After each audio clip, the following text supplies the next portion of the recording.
जयकारा बोल मेरे श्री गुरु महाराज की जय।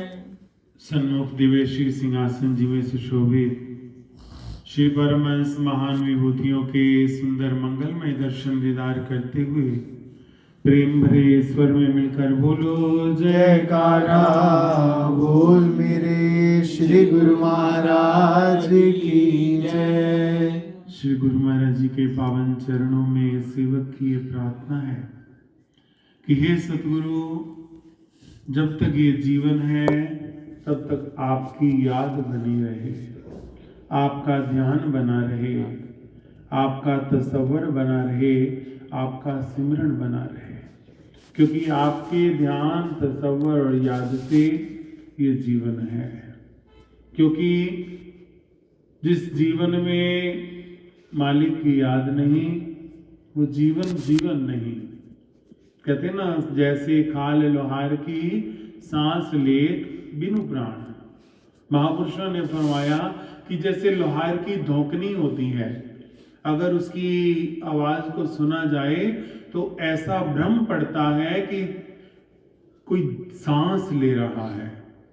ऐसी उसकी आवाज होती है कि लगता है कोई सांस ले रहा है, मगर वो सांस नहीं, वो धौंकनी की आवाज है। इसी प्रकार हे प्रभु, अगर आपकी याद ना हो तो मेरा जीवन एक खाली धौंकनी के समान है।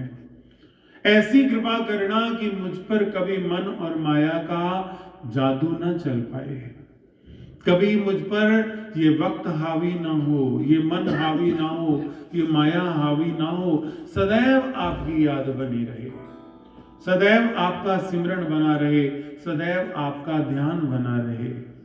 क्योंकि इस जीवन में उतार चढ़ाव तो आते ही आते हैं। उतार चढ़ाव इस संसार में कोई ऐसा व्यक्ति नहीं है जिसके जीवन में उतार चढ़ाव ना हो।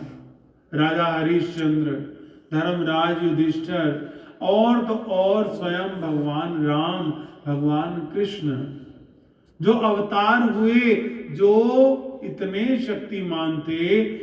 शक्तिमान थे कि अपने बालपन की अवस्था में ही बड़े बड़े पूतना जैसे राक्षसों का वध कर दिया। स्वयं भगवान के जीवन में भी उतार चढ़ाव रहे, मगर जो विचारणीय बात है कि जब भगवान की याद रहती है तो उतार चढ़ाव कम हो जाते हैं। कहते हैं ना, आपने सुना होगा कि भगवान श्री कृष्ण पांडवों को राजगद्दी पर बिठाकर जैसे ही जाने लगते हैं तो हर कोई अपना अपना वरदान मांगता है। तो बुआ कुंती भगवान कृष्ण से कहती है, हे मधुसूदन, किसी ने कुछ भी मांगा हो, पर मैं ये मांगती हूं कि मुझे दुख देना। जो ही ये बात कही तो भगवान कृष्ण के नैन भर आए। कहने लगे, बुआ, जब से देखा तुम्हें दुखी देखा, जब से देखा तुम्हें विपत्तियों में घिरा देखा, जब से देखा तुम्हें परेशानी की अवस्था में देखा, आज जब सुख का अवसर आया, आज जब राजपाट मिल गया, अब फिर दुख की मांग। तो कुंती कहती है कि हे मधुसूदन, वो दुख थोड़ी था। कोई भी समय ऐसा नहीं था जब तुम किसी ना किसी रूप में हमारे साथ ना हो। कभी हमारी यादों में, कभी हमारे जीवा पे, कभी हमारे हृदय में, कभी सूक्ष्म रूप में, कभी स्थूल रूप में।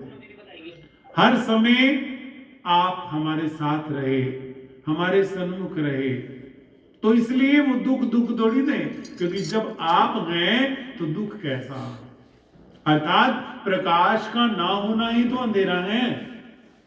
जब प्रकाश हो तो वो अंधेरा कैसा, चाहे वो दिए का प्रकाश हो, चाहे वो एक चिंगारी का प्रकाश हो, चाहे वो बड़े से बड़े लाइट का प्रकाश हो। प्रकाश तो अंधेरा और प्रकाश का कोई मैच नहीं। अंधेरा क्या है?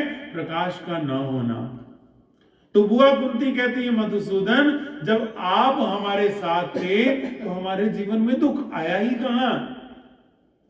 दुख आया जरूर, मगर वो हमें छू ही नहीं पाया, हमारे नजदीक नहीं आ पाया, क्योंकि सदा दुख में और हम में आप रक्षा कवच बनकर खड़े रहे।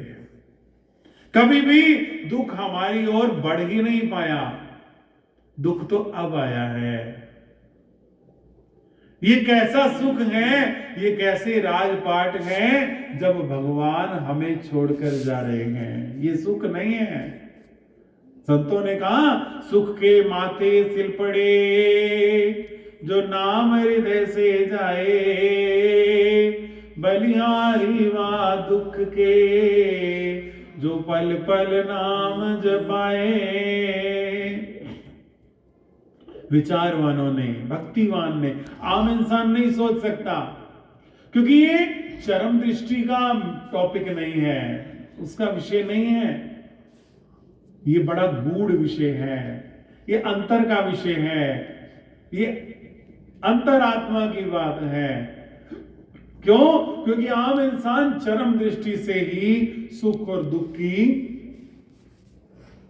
विश्लेषण करता है। सुख क्या है, दुख क्या है? जो मिल रहा है, जिसमें हमें कुछ मिल गया वो सुख है, और जिसमें कुछ चला गया वो दुख है। जो हमें खुशी दे रहा है वो सुख है, जो हमें परेशान कर रहा है वो दुख है। मगर महापुरुषों ने फरमाया, सुख के माथे सिल पड़े, अर्थात वो सुख ही कैसा, जो नाम हृदय से जाए। जब आपका नाम, आपकी याद, आपका ध्यान, आपका सिमरण मेरे जीवन से चला जाए, वो सुख ही कैसा। बलिहारी वा दुख के जो पल पल नाम जपाए। उस दुख में मैं बलिहार हूं जिस दुख में पल पल नाम याद आता है।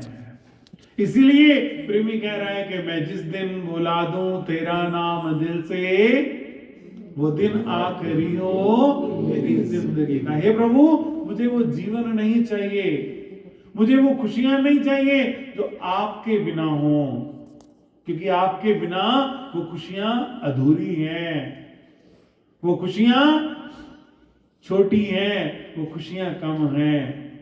इसलिए मेरी एक ही प्रार्थना है कि आप साथ रहना। बस गाते थे ना, स्कूल में प्रार्थना होती थी, मिलता है सच्चा सुख केवल भगवान तुम्हारे चरणों में, यही विनती है पल पल छिन छिन रहे ध्यान तुम्हारे चरणों में। चाहे कांटों पर भी चलना हो, चाहे अग्नि में भी जलना हो, चाहे छोड़ के देश निकलना हो, रहे ध्यान तुम्हारे चरणों में। ये प्रार्थना की जाती है कि हे प्रभु, आपकी याद बनी रहे। हे गुरु महाराज जी, आपकी याद, क्योंकि सतगुरु क्या है, भगवान क्या है, कोई वो शरीर थोड़ी है। सतगुरु तो शब्द रूप है, सतगुरु सिमरण रूप है, और शब्द को जब याद किया जाता है तब सतगुरु प्रकट हो जाते हैं। और जब सतगुरु प्रकट हो जाते हैं तो जीवन में परिवर्तन आ जाता है। तो गुरुमुखो, यही गुरुमुख के जीवन का अंग है। गुरुमुख के जीवन का यही अंग है कि गुरुमुख हमेशा अपने मालिक की याद करता है, अपने मालिक का ध्यान करता है, अपने मालिक का सिमरण करता है, अपने मालिक का चिंतन करता है, अपने मालिक का स्मरण करता है, और फिर जिसकी याद की जाती है वो प्रकट हो जाते हैं। प्रहलाद को पिता तत्ते थंबे से लगाना चाहता है, लगाने का इंतजाम करता है, तो वहां कौन प्रकट होता है? भगवान प्रकट होते हैं। कीड़ी का रूप धार कर चक्कर लगाया श्याम ने, भक्त बच्चा डर न जाए, सोचा था ये भगवान ने। भगवान ने कीड़ी का रूप धारण किया, खंबे पर चक्कर लगाया। भरत प्रहलाद का विश्वास और दृढ़ हो गया कि अगर ये नन्ही सी चींटी इस तत्ते थंबे से बच सकती है तो मेरा ठाकुर, मेरा प्रभु, मेरे गोविंद, मेरे गुरुदेव मुझे इस संसार सागर में से जलने से बचा सकते हैं।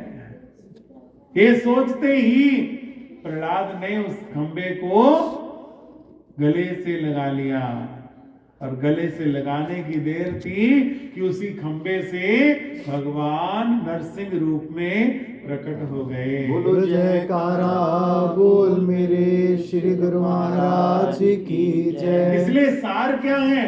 सार है मालिक की याद, मालिक का सिमरन, मालिक का चिंतन। और आज हम श्री गुरु महाराज से क्या मांग रहे हैं? यही तो मांग रहे हैं कि हे गुरु महाराज जी, ऐसी कृपा करो, ऐसी दया करो महाराज, नाम ना विसरे, नाम ना विसरे। हे गुरु महाराज जी, ऐसी दया करो कि मुझे आपका नाम कभी भी ना भूले, भूले ना नाम तेरा, एहो दे दान मैनू, विसरे ना याद तेरी, एहो दे दान मैनू। बस यही प्रार्थना है। और प्रेमियों, ऐसी जिसकी प्रार्थना है और ये दात जिसे मिल जाती है, वो चाहे कहीं भी रहे, कहीं भी रहे, ना वो सतगुरु से दूर हो सकता है, ना सतगुरु से दूर हो सकते हैं, ना वो भगवान से दूर हो सकता है, ना वो भगवान से दूर हो सकते। क्यों? क्योंकि भगवान एक जगह नहीं, सब जगह व्यापक है। हरि व्यापक सर्वत्र समाना, सर्वत्र रूप से हरि विराजमान है। प्रेम ते प्रकट होए में जाना। याद तो करो, प्रेम से करो तो भगवान वहां प्रकट हो जाते हैं। सतगुरु, अब याद की बात क्या है? याद किसको आती है? किसको किसकी आती है? होना तो ये चाहिए कि जिससे हम पहले मिले वो पहले नंबर पे हो, जिससे हम दोबारा मिले वो दोबारा नंबर पे हो, दूसरे नंबर पे हो, जिससे हम तीसरे नंबर में मिले वो तीसरे नंबर पे हो। मगर होता क्या है? हम जिससे पहले मिलते हैं उसको हम लास्ट में रख देते हैं। इस जीव आत्मा को इस संसार में आने पर सबसे पहले परम पिता परमात्मा के दर्शन होते हैं। जैसे ही बच्चे का मां के गर्भ से बाहर आना होता है तो सबसे पहले उसे क्या आता है?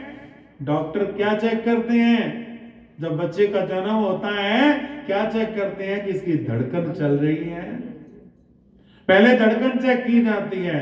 और वो धड़कन किसका परिणाम है? धड़कन किसका प्रमाण है? धड़कन है परमात्मा की सत्ता का प्रमाण। कहते हैं ना, फला व्यक्ति पूरा हो गया, फला व्यक्ति मर गया। क्या मर गया? हाथ भी है, पैर भी है, आंख भी है, मुंह भी है, कान भी है, सब कुछ तो वैसे का वैसा है। क्या मर गया? एक धड़कन बंद हो गई तो मर गया। एक धड़कन, क्यों? धड़कन जो है वो परमात्मा की सत्ता का प्रमाण है, परमात्मा के होने का प्रमाण है।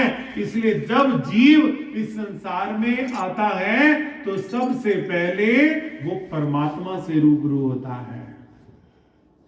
और विडंबना क्या है कलयुग की? कि इंसान को परमात्मा छोड़कर बाकी हर चीज याद रहती है। परिवार है, कारोबार है, शरीर है, संसार है, मित्र है, संबंधी है, खाना है, पीना है, पहनना है, घूमना है, सब कुछ याद है एक मालिक के अलावा। तो महापुरुष यही चेतावनी देते हैं कि जागो और सत काम में लगो ताकि असली काम हो। अगर ये काम कर लिया, जिसको मालिक याद है, तो प्रेमियों याद रखना उसके लिए सदैव आनंद ही आनंद है। और जिसको मालिक याद नहीं है, जिसको मालिक याद नहीं है, तो फिर ये फल मीठे जहर भरे हैं, सुख थोड़ा विपद गनेरी। संसार के ये जितने भी अच्छी लगने वाली बातें हैं ना, ये सिर्फ थोड़ी देर तक होती हैं। जो मालिक के बिना संसार की कोई भी खुशी वास्तविक नहीं है, टेम्परेरी है, परमानेंट नहीं है। उस खुशी का माइनस पॉइंट गम है। और जो मालिक को याद करता है और मालिक के नाम की खुशी परमानेंट है, उसके जीवन में कभी दुख नहीं आ सकता। आप सोच लो, देख लो, विचार कर लो, जितने भी भगत हुए हैं, जितने भी भगवान के चाहने वाले हुए हैं, ऐसा नहीं कि उनके जीवन में दुख नहीं आए, कष्ट नहीं आए, विपत्तियां नहीं आई, परेशानी नहीं आई, सब कुछ आया, मगर कोई भी परेशानी उन्हें परेशान नहीं कर पाई। जैसे बुलेट प्रूफ जैकेट होती है ना, जो पहन लेता है गोली उस पर असर नहीं करती, ऐसे ही ये मालिक के नाम की दुख प्रूफ जैकेट है। ये मालिक के नाम की दुख प्रूफ जैकेट है। अगर कोई ये जैकेट पहन लेता है तो दुख असर करना तो बड़ी दूर, उसकी ओर देख भी नहीं सकता। उस दिन भी सत्संग में वर्णन आ रहा था कि नाम प्रभु का सुमिरते जम के दूत छट जाएं। अर्थात मालिक के नाम में इतनी शक्ति है कि अगर कोई नाम सिमरण करता है तो यमदूत उसे छोड़कर चले जाते हैं, यमदूत उसके नजदीक नहीं आ सकते, इतनी शक्ति है मालिक के नाम में। और जब मालिक का नाम सिमरण किया जाता है तो फिर हर प्रकार के दुख से, कष्ट से, कलेश से, परेशानी से निजात मिल जाती है। इसीलिए ये प्रार्थना केवल भक्त के हृदय की है, आम इंसान नहीं है। वैसे तो ये गीत है, एक गीत है जो कि किसी फिल्म में गाया गया है, मैं जिस दिन बुला दूं तेरा नाम दिल से, वो दिन आखिरी हो मेरी जिंदगी का, ये गीत है। मगर ये गीत प्रेमी ने, भक्त ने, सेवक ने अपने भगवान के लिए गाया है। शब्द तो वही होते हैं, भाव वही होते हैं, मगर रुख बदल जाता है। जिसका जहां प्रेम है वो उससे कहता है कि मुझे इतना ऐसी कशिश देना कि मैं अगर तेरा नाम भूल जाऊं तो उसी दिन मैं मर जाऊं। और आज प्रेमी ये कह रहा है कि ये गुरु महाराज जी, ये सतगुरु, अब प्रभु का नाम याद कराने वाला कौन है इस संसार में? प्रभु का नाम केवल सतगुरु याद कराते हैं और कोई नहीं कराता। केवल संत जो हैं वो प्रभु का नाम याद कराते हैं, सतगुरु जो हैं वो प्रभु का नाम याद कराते हैं। इसलिए भक्त जो हैं वो अपने सतगुरु के चरणों में प्रार्थना कर रहे हैं कि हे गुरु महाराज जी, ऐसी कृपा करना मुझे आपका नाम कभी ना भूले, न मनुआ सताए, न माया लुभाए, न छू पाए कण भी माया गंदगी का, मैं जिस दिन बुला दूं तेरा नाम दिल से, वो दिन आखिरी हो मेरी जिंदगी का। ये प्रार्थना है। और प्रेम में जब दिल से ये प्रार्थना निकलती है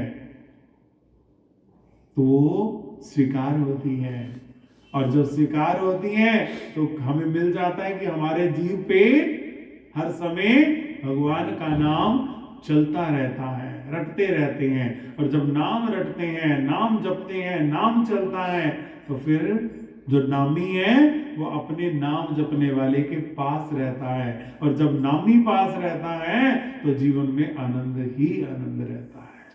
तो बस गुरु को यही प्रार्थना करनी है कि हे गुरु महाराज जी, जिथे जावा मेरे नाथ जी, मेरे अंग संग रहना, चाहे आवण घुमन घेरिया, चाहे आवण राता नेरिया, कोई चिंता नहीं। क्यों? बस तुसी छड़ना ना मेरा साथ जी, मेरे अंग संग रहना, मुझे और कोई चिंता नहीं, बस आप साथ रहना। गाते हैं ना, तुम पास पास रहना, तुम साथ साथ रहना, तुम पास पास रहना, तुम साथ साथ रहना, राही नया नया हो, राही नया नया हो, हम राही बन के रहना, तुम पास पास रहना, तुम साथ साथ रहना, तुम पास पास रहना, तुम साथ साथ रहना। बस यही प्रार्थना श्री गुरु महाराज जी हम सबकी प्रार्थना स्वीकार करें। आज की मंगलमयी घड़ियों के लिए सभी गुरुमुखों को श्री गुरु महाराज जी का आशीर्वाद हो, बहुत बहुत बधाई हो। बोलो जयकारा। बोल मेरे श्री गुरु महाराज की।